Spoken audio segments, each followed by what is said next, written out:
So ready? Okay. We have done the IELTS writing and you have seen how we critically analyze what are the things you need to write in your IELTS writing.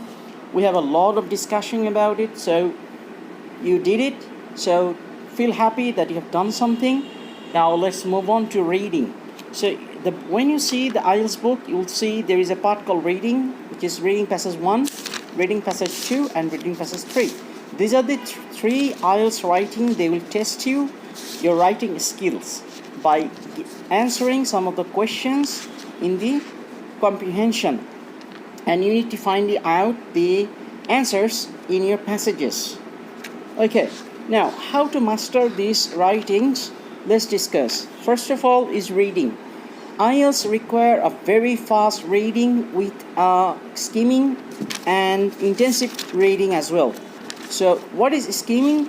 Skimming is a kind of reading where the reader will read and try to search the information or try to find the answers in their passage. So just for example, the life and work of Maria Curie. Okay, so Marie Curie is probably the most famous women scientist who has ever lived, born Maria Skłodowska in Poland in 1867. She's famous for her work on radioactivity and was twice a winner of the Nobel Prize. With her husband Pierre Curie and Henry Becquerel, she was awarded the 1909 Nobel Prize for Physics and was the sole winner of the 1911 Nobel Prize for Chemistry. Now, this is the reading that I'm reading, is just reading, okay?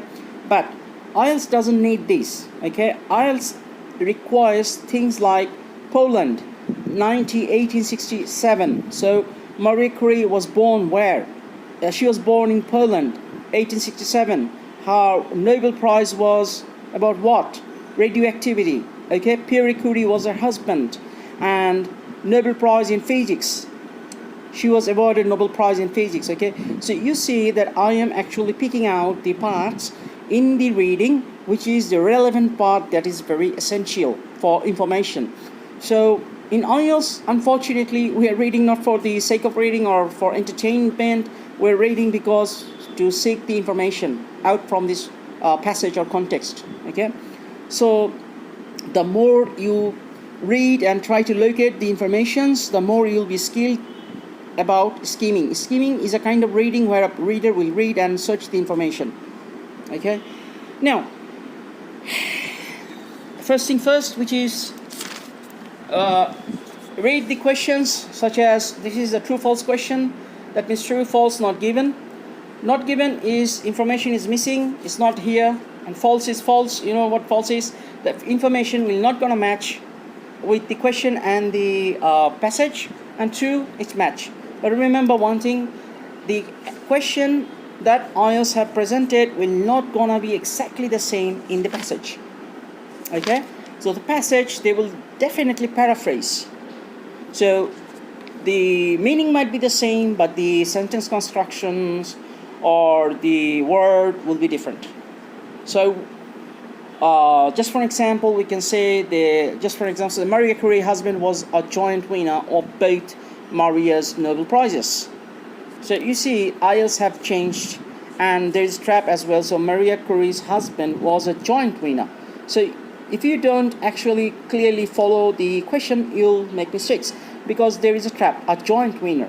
That means IELTS have such way they have organized the sentence just to mislead you that Maria Curie was not the only person who get the Nobel Prize, but her husband as well.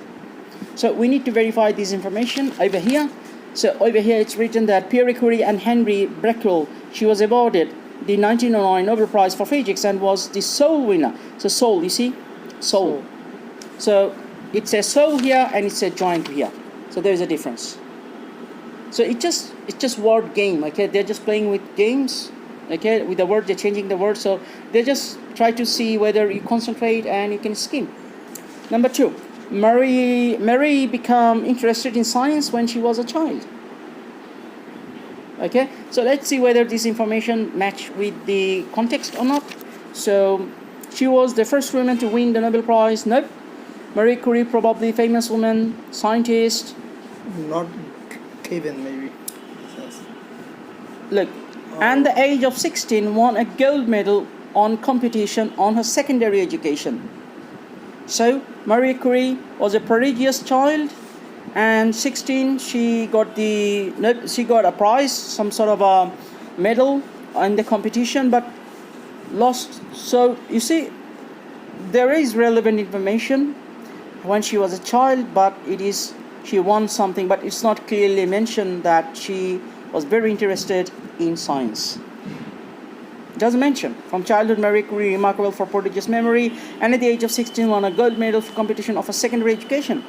Savings through investment, teacher, but it's not here. So you see, so Marie Curie interested in science.